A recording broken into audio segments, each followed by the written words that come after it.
Cheers. Who are you? Lucki. Lucki with a? Aye. And welcome to Summer Smash. Summer Smash 2024. And right off the bat, Lucki, I have a gift for you. A Richie Valens compilation record. Right? From 1964. What's the significance of this? Mr. K. Who? Your English teacher. Oh my God. What the fuck? My freshman year, right? Bro, How does this nigga know this? you crazy as fuck. Whoa, that's crazy. What the fuck? That's scary. Yeah, Mr. K, this the nigga that in there like, I found my rap name in his class type shit. Yeah, Mr. K, he was witty and stuff. He was cool. Like, well, going into his class, you probably not gonna like him at first, but then, like, yeah. And he mentioned Richie Valens. I don't know why. I don't know why. So Richie kind of inspired you. How? How? How? Because Mr. K mentioned him.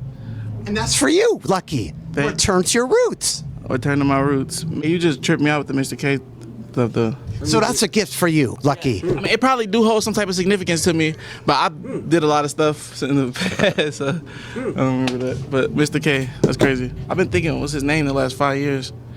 I think, yeah. Lucki, Young Chop's baby mama lived on your block? Yeah, his Young Chop yeah. brother, baby mama used to live on my block, like around the corner from me. Yeah, that's how I got super cool with them. I just saw them walking to a gas station one time. For real. And the brother helped save your life? God, oh God, we can't really talk about that, but he did help save my life for sure. So thank you. Yeah, I love him for life. Lucki, T3. Outdoors? Bruh, that's some shit from 7th grade. Bruh, what the fuck? That's some shit from 7th grade. I was just doing that shit. I ain't even want to be a rapper yet. Like, I used to get mad when the teacher... Bro, you be talking to teachers. That's what it is. I don't know, bruh. How do you know T3? Talking to teachers, that's crazy shit. Like, what the fuck? Bruh, how you know T3, bruh? That's like this rap group we was in 7th grade. For real.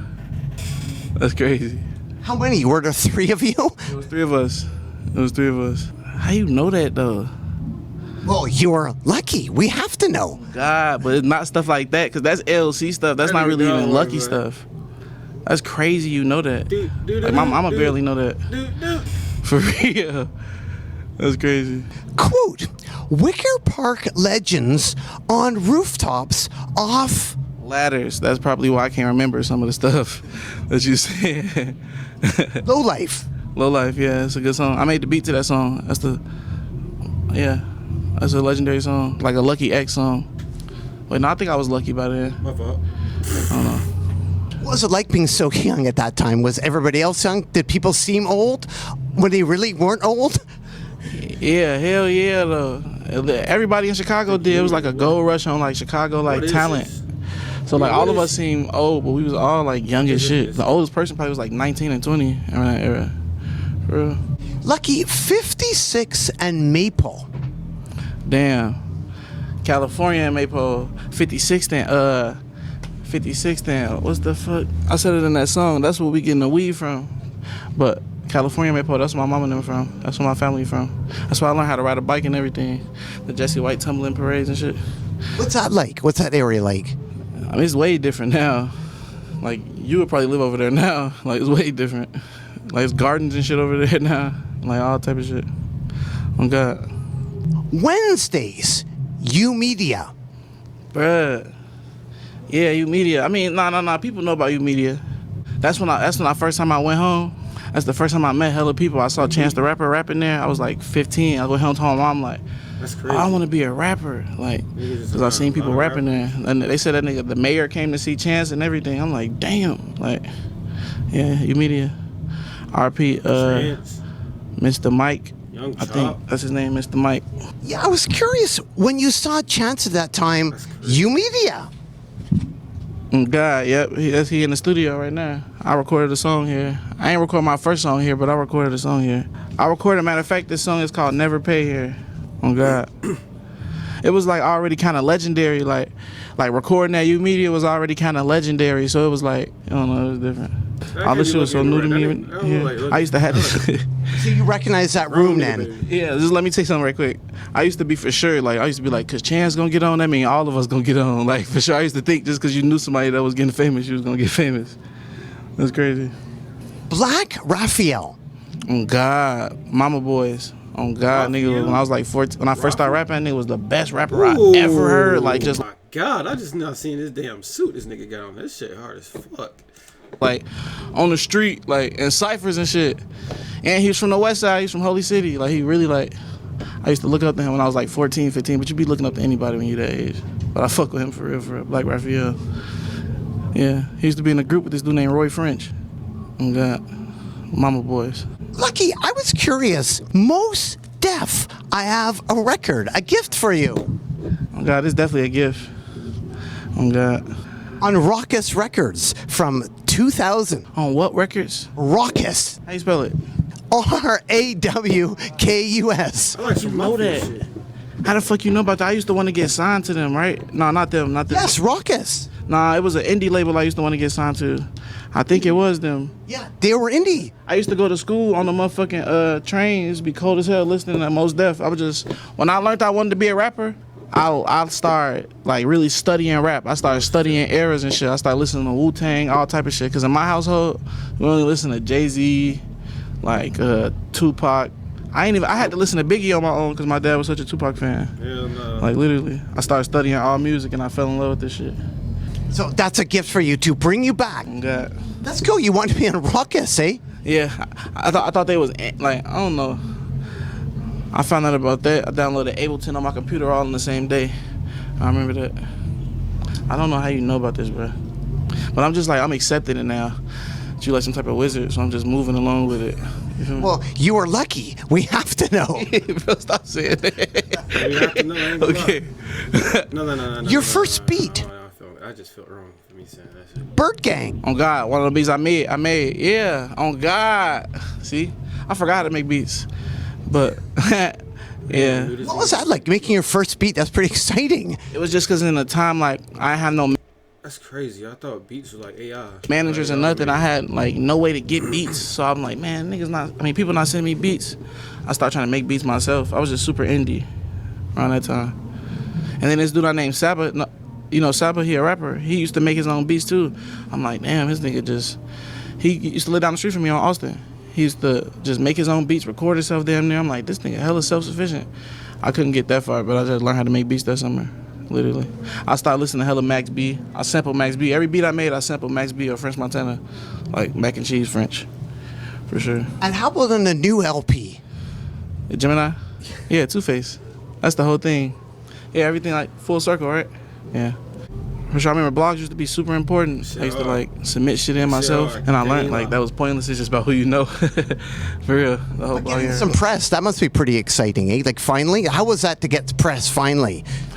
My kind of era of rapping was different because I thought it just was supposed to happen. Like, cause I just seen people start blowing up so fast. Like I thought it was supposed to happen. Like, I was really, really happy about it though. I remember that. Like shit like Ruby Hornet. Yes. Ruby Hornet, Fake Short Drive, of course, Elevator. It's a lot more. I used to really be excited about that. Lucki, quote, I gotta get it. Gotta get into ASAP. I feel like Raider. Clan, Nikki Wilson. what song? Nikki Wilson, yeah. I really be so disconnected from Lucky X stuff. Y'all be thinking I'm joking about that. Like, I be forgetting about that. Yeah. Hippie Dream. Yeah, he downstairs. That's one of my close friends. He made that beat. Way Used to be an back asshole. in the day. That's how we got cool for real, because I made that because I rapped on that Jitterbug. song. He like, damn, Shorty Raw. Yeah, that's my man. Hippie Dream. CRC Studios. God, that's one of like the first real studio I ever been to in my life, and it was on the west side, literally. Wait, was that CRC? Nah, CRC. Yeah, that we made the Chance song there. I'm thinking you're talking about the closed session studios. You know? 22nd in Michigan. Yeah. I've been there a few times. I made that song with Chance and them there. Chance, Young Chop, Pluto. As a kid, what did you collect? Like, did you collect posters off walls? Hell yeah, Fathead posters out the NFL. Fathead posters when I was super young, like WWE action figures. No. That type of Pluto's shit. Mars. Future go by Mars, don't he? What, you got something? Pluto? You know mine's Pluto. Pluto Esco. Well, I was curious. Looking back, this is kind of exciting. You on a poster, your first show. I had this on my wall. I put this on my wall in my laptop. Oh God, this is my first show. Look, this is my first concert. Legendary artwork too by Hebrew Brandley. Really? What can you say about your first gig? Like that's pretty exciting. Like your first gig I got $500 for this. with Manny Fresh, the legendary Manny Fresh. The Manny Fresh thing, it was like Red Bull. They'd do that. They'd go to any city and get like the young, hot, upcoming artist and then a legend, and they'd put it in there, like literally. The Manny Fresh, it was exciting, but I was already too old for that. It was just, I was happy to be on the show with Z Money. I remember that. Because Z Money was like, yeah, I remember that. And then we have at the top, Fake Short Drive. Yeah, Andrew Barber. That was my guy. Still my guy. And you did a lot of shows at Reggie's. What was that like, doing shows at Reggie's? It was like, because people from like Save Money, when I was like in high school, I used to go to their concerts at Reggie's and shit. And it was like Chicago SOBs at a certain point in time, you know? Like in that era. Yeah. This kind of crazy. Your first show, amazing. I love it. It looks so great. The poster and everything. Mm-hmm. And that was, what year was that? 2013, wasn't it? 13. Yeah. So? Hell yeah, 2013. Back then, nigga with Why a you be leaving the mic right there? Quote, out of Chi-Town like, do or die. Yeah. And I have a gift for you, Lucki. Do or die 12-inch. I wish my dad could see this. I just know what do or die was because my dad from the west side, so my dad like really know hella people. Like I used to be a little kid hooping. I mean like a little kid like in the park, my dad playing basketball with niggas like do or die, all type of niggas like. Yeah, what can you say about do or die? A Chicago crew. Yeah, they some legends. They literally legends. It's like the Chicago artists y'all know about, damn near like kind of, they ain't take their swag, but was inspired by do or die for sure. And that's a gift for you with instrumental as well. Really can have these though? Yeah, that's for you. Yeah, that's alright. What was it like playing a punk festival? How did people react? Was there any difference at all? I guess at that time my music was kind of alternative. Yeah. Like it was like super alternative rap. So it was like it kind of fit. You know, it wasn't that like it wasn't that different. You know, it was new to me. Everything was new to me at that time. So yeah. Supreme Regime. Oh God, oh God, oh God. Mulatto. Like, you think about it. Everybody out there making drill music. He over here doing some different shit. Hey, if you like, you know what I'm saying, sitting out there for the background, like, okay, that nigga's gonna go very far. He on this different shit. He on his own shit. Producer. And Kari on God, yeah. The Bogus Boys. LAP. Oh God. Oh God, I remember them too. They had that song with Lil Wayne. So did you check them out? What was it like growing up? You said your dad checked out Do or Die. Yeah, I checked them out. I met them because the person they were signed to was trying to sign me. So like the first time I went to a show, it was at the House of Blues. They took me there. I didn't have to go to school the next night. They thought I was gonna sign because they had me on stage with like Meek Mill and shit. It was kind of funny. It was like my first like intro to the industry. With Meek? Yeah, it was Meek Mill. Lil Durk was there. Lil Durk was new. Like in the LA, they had that song "Commas" out, and they told me they go on stage. I'm like, hell no! Like I was nervous as hell. Yeah, I remember that. But still, being young, amazing opportunities like touring China at 19. That's wild. What do you remember about that? Like 19 in China. That was crazy. It was crazy. Nobody even knew it was like I had 5 shows, only 2 people knew who I was, but all the shows was packed because it was like these party promoters. They were like fans of me type shit. Like it was cool though. It was cool. And South by Southwest, the Ilmore. Oh God, South by was lit.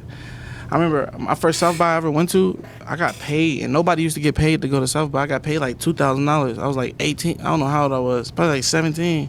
My mom got a van. We all drove out there. All my friends realized like I had the cool mom because we was smoking on the way to Texas and shit. Oh God, I remember that. South by used to be the shit, and then Ilmore, I remember that too. That's where you meet all like the new hip talent and stuff. That was crazy. Like people like 2-9. Orlando. There was a lot of people. That was before SoundCloud rap. Like, it wasn't even no name for this shit for real. That was the era.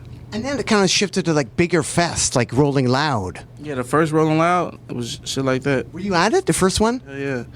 I got literally paid $600 for that shit. Literally. And my hotel was like in a flight. I got paid nothing for that, but it was fun. It was only like 3,000 people at the main stage. It was like still three stages. Who else was there?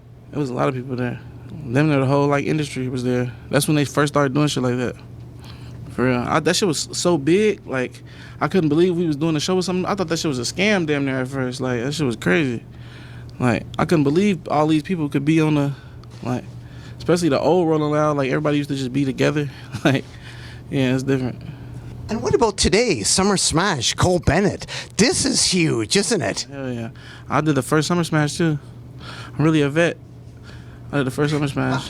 What was that like, the first Summer Smash versus this one? It was at, I forgot what that, what's it called? Nah, hell nah. Not even that one. Not even the one in Douglas Park. The one that was at, what's that venue in Pilsen? Yeah.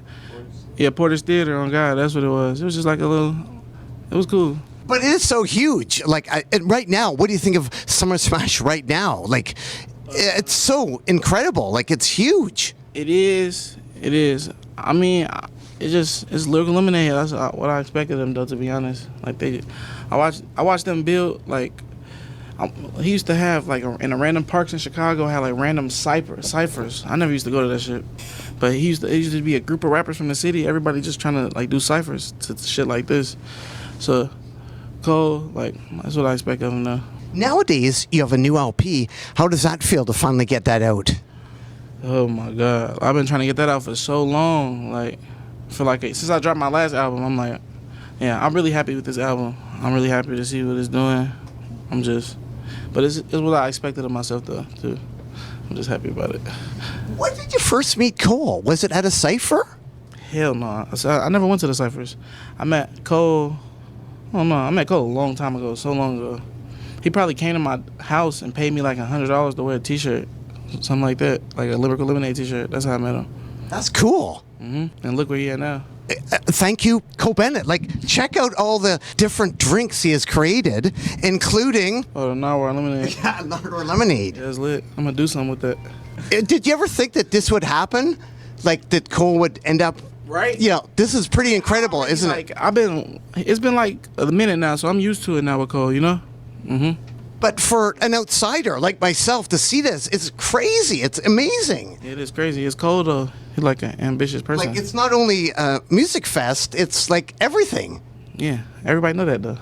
Blue smoothie. A blue machine smoothie. Like from my gas stations? Yeah. Yeah, that was good. Super good. How you know that, though? Like... You were lucky. Yeah, like the blue machine smoothies from the gas stations, though, they are super good. Like in the hood, super, super good. Anything else you want to add to the people out there, Lucky? I wanted to do a Nardwuar since I was a kid to see how he knew stuff. I still didn't figure it out, but I'm satisfied.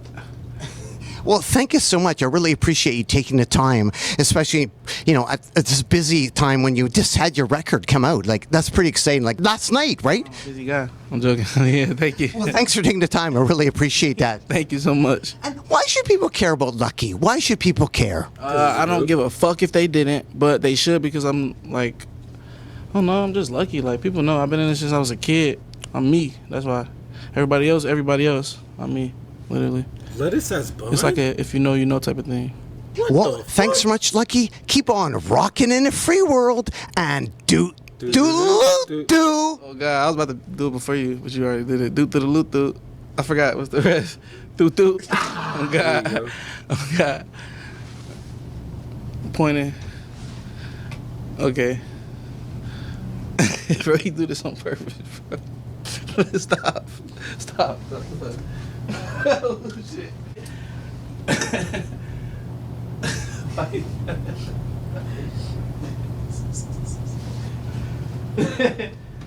Okay.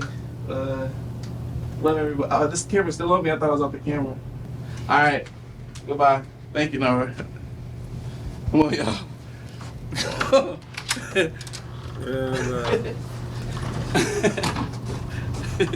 What the fuck?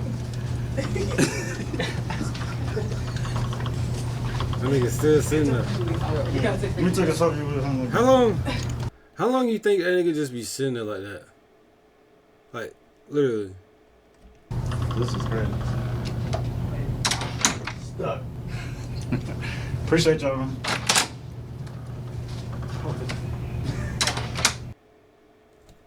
Vid.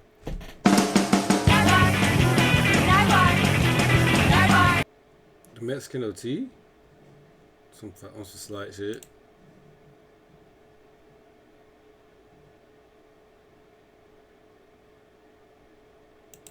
Ooh. Alright guys, Richard Miri's humiliation kink knows no bounds. He just loves to embarrass himself, and in the latest segment of his embarrassing publicity, he's been getting clowned on for chickening out of a XXL freestyle. But here's the thing, of course he got hated on, and I'm going to get into that, but it also brought up a larger conversation about XXL as a whole from the one and only Lucki. So I'm gonna explain what happened with the whole Richard Miri situation, what the reaction was, what his reaction was, and the whole Lucki part, which was very surprising, but honestly brought up a lot of good points. So let's get into it. Alright, so it began with people, just regular rap fans, by the way, from hip-hop being like, I wonder who ditched the XX cipher, because you gotta understand, at this point XXL is a tradition in hip-hop, you know? And I'm gonna read you what was written. This year was special because we had Southside as the DJ and beat maker for the class. Okay, that's cool. He was excellent on set, his energy was terrific, and he really added a lot to the class. The shoot didn't go off without a hitch though. One freshman got so shook over the cipher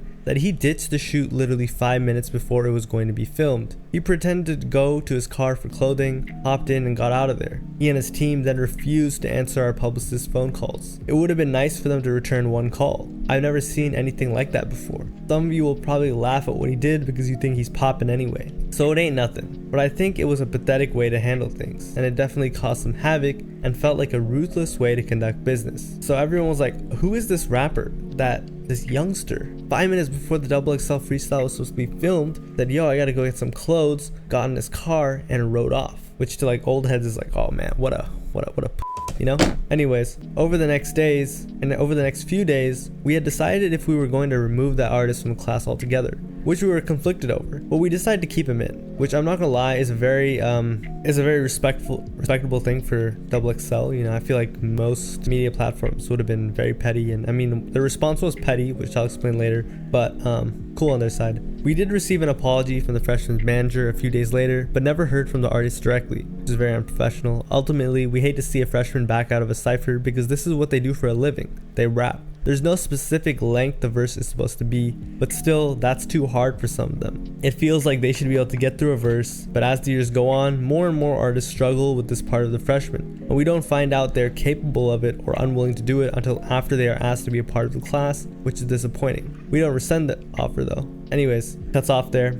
But let me just play you something or show you something. Immediately before they even announced it was Richard Miri, or they never really announced it was Richard Miri, I'll explain how it leaked. People started noticing, yo, there are a bunch of Richard Miri song references. Now I'm not gonna lie, I don't really listen to Richard Miri, so I didn't really get it other than the one call thing, which was enough for me. But it was actually multiple songs. So Richard Miri has a song called Out of There, One Call, Poppin' with Lil Tecca, Ain't Nothing, Havoc, and Ruthless. So they intentionally used a bunch of his song names as like ammo, like hate on him. Anyways, everyone was like, I hope it's really Richard Miri, blah blah blah. A lot of people also thought it was this guy named Huncho, who they gave autotune in like the solo freestyle. So people were like, okay, he's been getting clowned on, maybe it was him, but I believe this all happened before. And people the way they like dissed Richard Miri also reminded me and about like this video from like the before they were famous about Playboy Cardi, which is like really corny, which I just thought was funny. Cardi is on top and has a lot of success right now, but he didn't wake up like this. It's been a long time coming. Before he would pull up in a foreign and put some mileage on his Lambo in the middle of the summer, he was a broke boy with his stummy hurting, looking for crumbs, hoping to one day flex in a new location. Playboy Carti went from working at H&M. But anyways, the Hey, that's kind of crazy. moment this came out, everyone was hating. Like, someone said he forgot his lines and panicked. TikTok rapper Richard Amiri apparently ditched the XXL freshman cipher because he was scared. So I mean, calling someone a TikTok rapper in and of itself is a derogatory, as well as saying he ditched it because he was scared, of course. Rich Amiri's trash ass couldn't freestyle. Someone said purposely going on XXL to duck a cipher is wild. He thought he was gonna help his aura. I'm not gonna lie, if he knew he was gonna do that, that's very lame. Anyways, later on, he confirmed he was the one who ditched XXL. On Twitter, he said, I didn't pretend to go for no clothes, I just walked out. And before that, he said, add XXL while lying. And someone else made a video on this, Hello Yassine, who I think is fire. And I watched part of it. Sorry, I watched the whole thing, and in part of it he said, I hate when people who had a good upbringing speak like this. So, you know, a random comment, but basically said, yo, I just walked out, like I didn't have to lie, because you know, him lying about going for clothes just makes him look like a I'm not gonna lie. And literally nobody bought it. Like, this is the top comment by a long shot. He definitely pretended to go get some clothes. Richard Amiri can't freestyle, so he walked out. Even Fulcrum was hating on him. He said, I played Rich Amiri one call for my kid and he threw the craziest fit, wheeled at the loudest pitch possible. He was crying like the song was torture. That might traumatize him. And even in like the XXL, or I think this is XXL, they were already hating on Rich Amiri. Timu says that Rich Amiri boy sounds like Trippie Redd impersonating Future. I don't even gotta say nothing to that one. Your name is Timu P.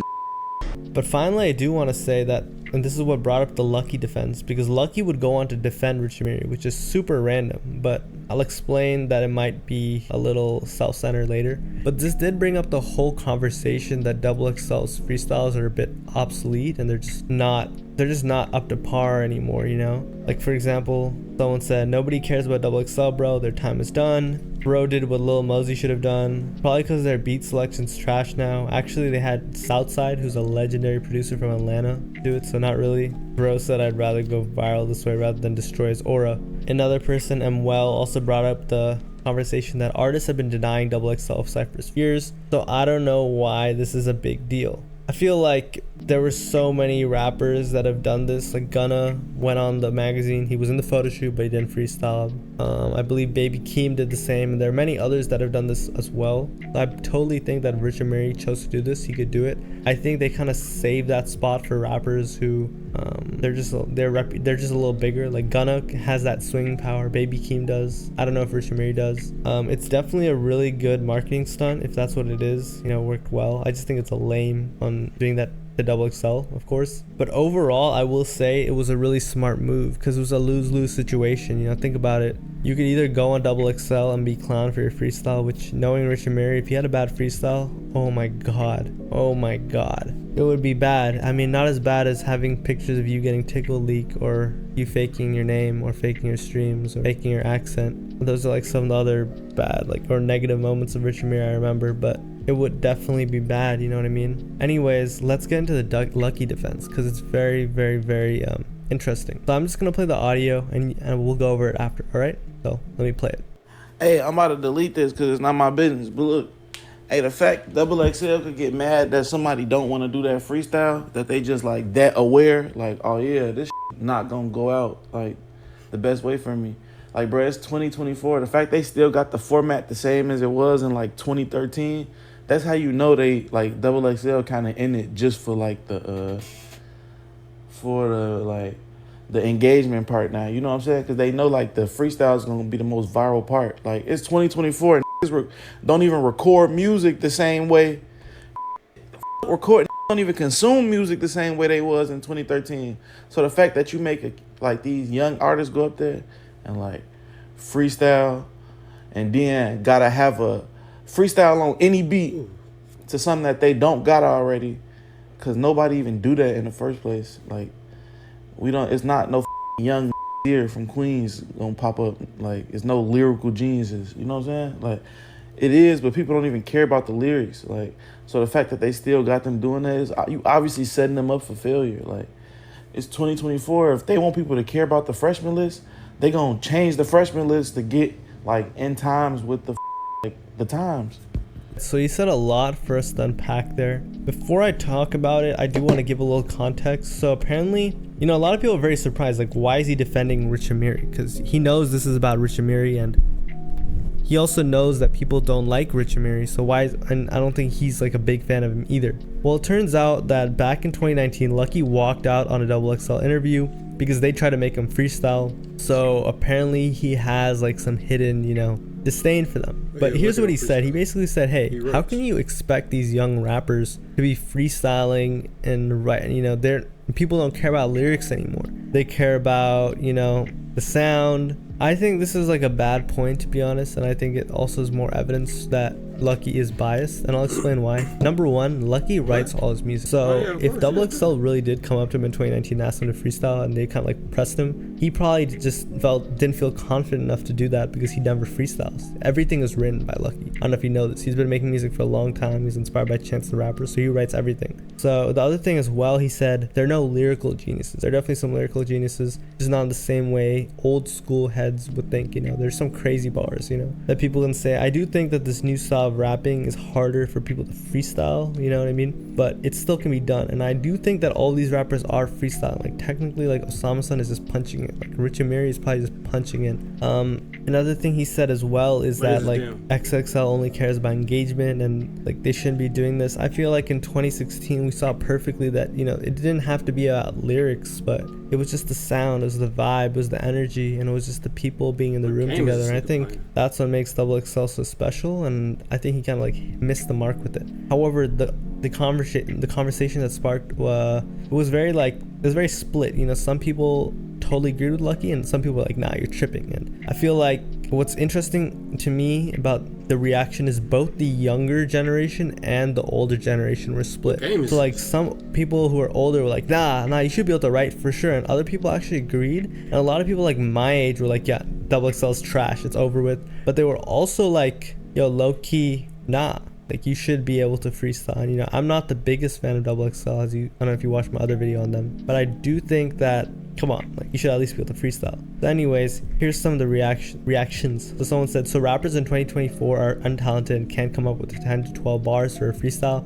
Rap skills and talents fell off. Man, I mean, I agree too. You know, you could just write a little thing and just have it on, rap it on beat. Another person said, LMAO tune is correct, but this is more so an issue on Amiri not being professional in his by declining to do it. He didn't decline to do it, he chickened out, right? He should have just told them in advance he wasn't feeling it rather than pull up, have them expect him to do it, and bail like a kid 5 minutes before start. He also said XXL goes more viral when the freestyle's trash, so I see what he means by setting up for failure. Really no winning that. I mean, I do somewhat agree. I remember back when X had his freestyle, they intentionally made it like, they intentionally picked the weirder parts so it would go viral. But, you know, that's what every social media, like page, you know, Instagram page, YouTube page, Twitter page, everyone does. You know, TikTok, they all just incentivize for more views and clicks, right? Anyways, this producer named Popstar Benny replied and said, it's not XXL fault, folks. Don't take their craft seriously. Like, even if you're not a freestyler, someone don't have to have one single good unused verse they can't say. Like, they can just write for it. They literally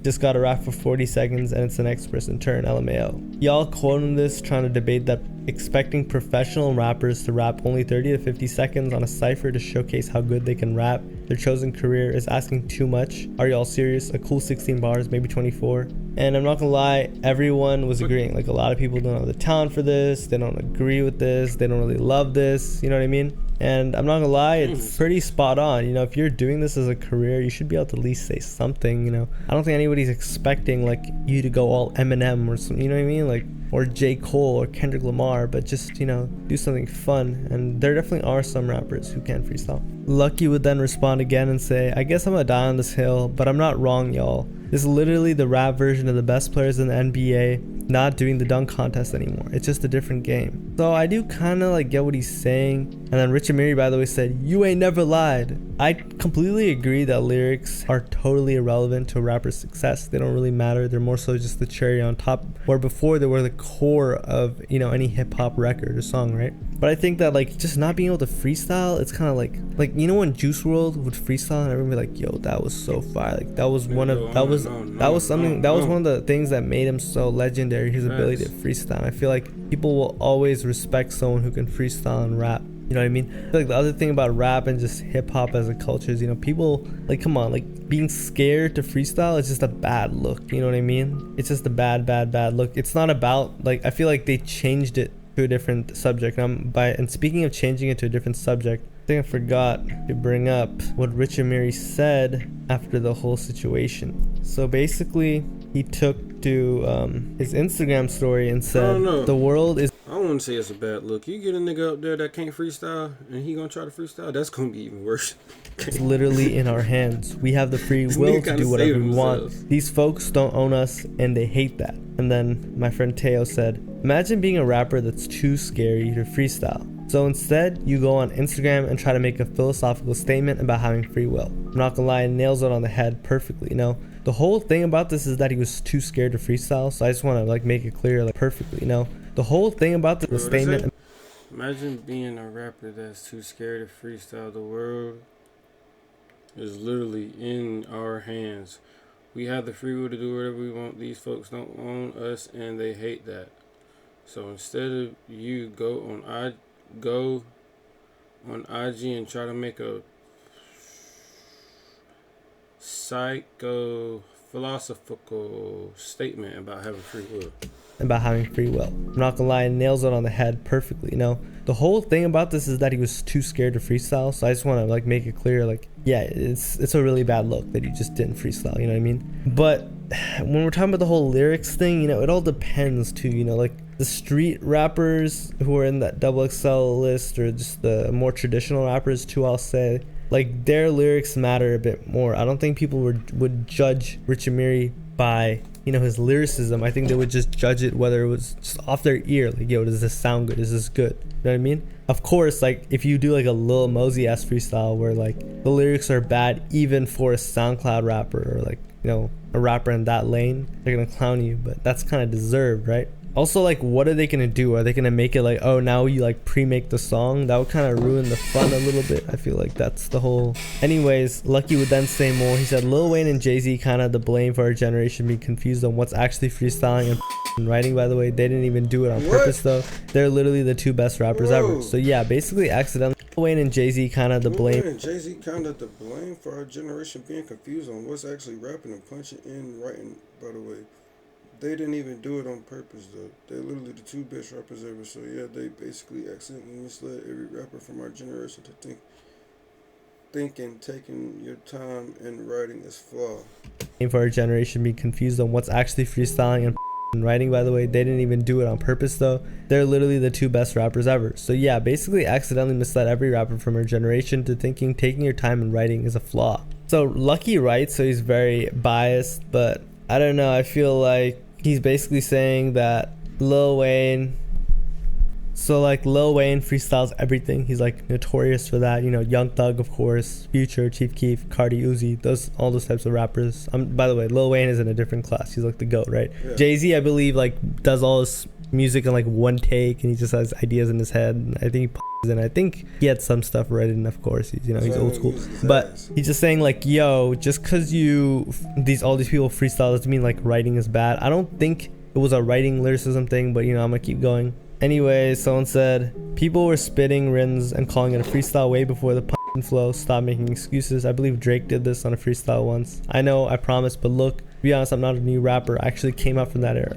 I'm just one of the only guys who could adjust and cross over. So I seem to be new to some of y'all. Lol, I just think it's not fair to hold this melody loving ass generation, not a bad thing, to some standards as ... Then that is cool, but like, you gotta think about it. I feel like just because the lyrics don't matter doesn't mean you can't freestyle. Because think about it, if the lyrics suck and it's all about the melody, then it's gonna be judged by the melody, you know what I mean? Like, and if the freestyle sucks, the freestyle just sucks. I don't think freestyling is ever gonna go out of style, like unless AI just starts making all the music. Do you know what I mean? Like if Rich Amiri just put out a freestyle and the lyrics weren't great, but it sounded good, people would be cool with it, you know? And then he said, I remember when our favorite rappers used to go to the radio and freestyle, blah, blah, blah.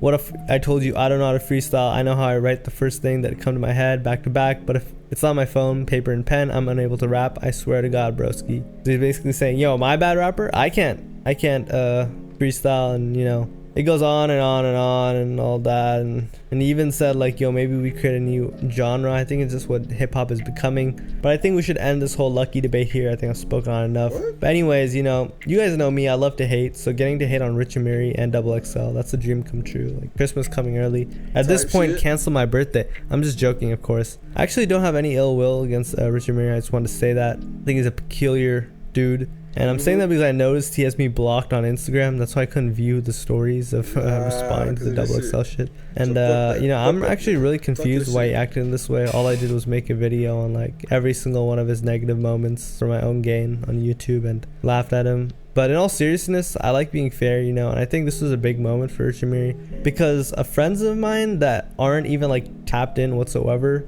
like this scene, were like, yo, you know that kid Rich Amiri? Did you see him walk out of a Double XL freestyle? And they were like so flabbergasted by that, because like for regular hip-hop fans, that's like a piece of news that he'd be like, what, you know? I just imagine some like old head reading that like a newspaper, like rapper Rich Amiri walks out of Double, I don't know. So I think Rich Amiri actually got put in a different light, which is good, you know? Another thing I would like to make is a prediction for how his career will go. I see it going one of two ways, and one of the ways is a way that every rapper's career can go. I think he could fall off, which I'm not gonna lie, there's a strong chance this happens right now, because he's at the level where you either sell or you get shelved. He's not really underground, so he's got to actually perform, and his recent songs just aren't doing that. I think he really dug himself into a deep hole with the whole feature blown.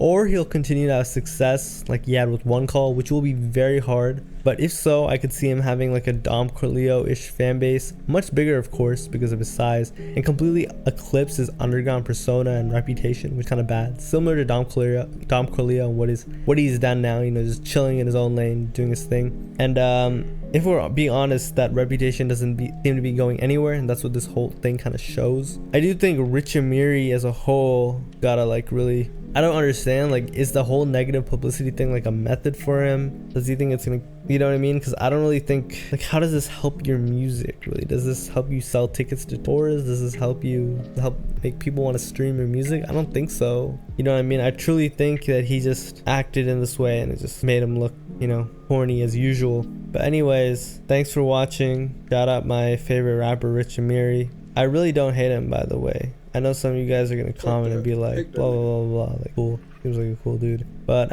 anyways, thanks for watching. Have a nice day, and see you tomorrow. We're done the video over.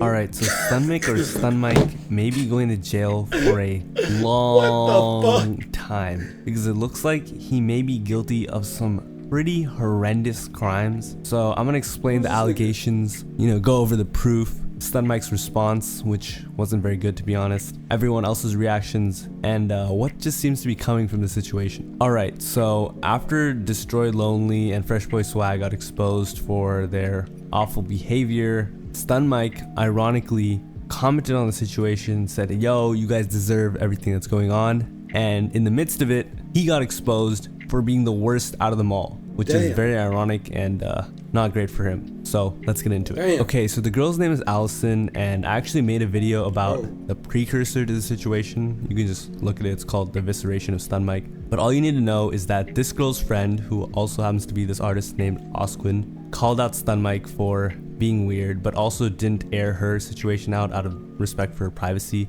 Stun Mike was like, blah blah blah, this, and he was just, you know, he was just kind of being egotistical.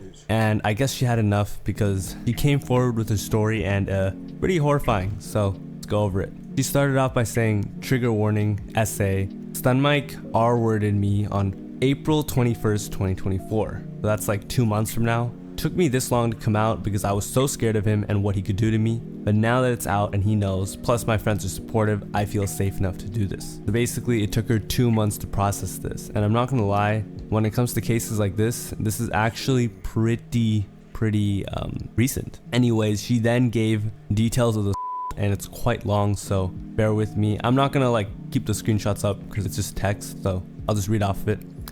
So she says, April 21st, 5 a.m. He DM'd me to come play pool, and I said okay because I saw we had a lot of mutuals. I thought I would be safe, so I went, and then he offered me funny grass and I smoked way too much. I was really anxious and I told him I'm really high and anxious. I don't smoke very often, and he just ignored it. So I guess that's the first red flag because he doesn't respect her boundaries, I guess. Then he asked me to kiss me and I said yes. So she consented. He then said, "You want to go to my bed or the basement?" That question in itself made me so anxious, but I did not want to go to his basement. So I said his bed, and then he immediately wanted to have relations, and I said no, I don't want to have that. I don't really know you. That's a pretty, you know, normal response. She then says, and he asked me like 3 times after, and I kept saying no very explicitly every time. So things are already getting pretty bad. He's trying to like force her, you know, already getting a little R-wordy, you know. Then he put his fingers in his mouth and said, "Do you want this, baby?" Oh my god, do not visualize that. I said okay. I thought he was going to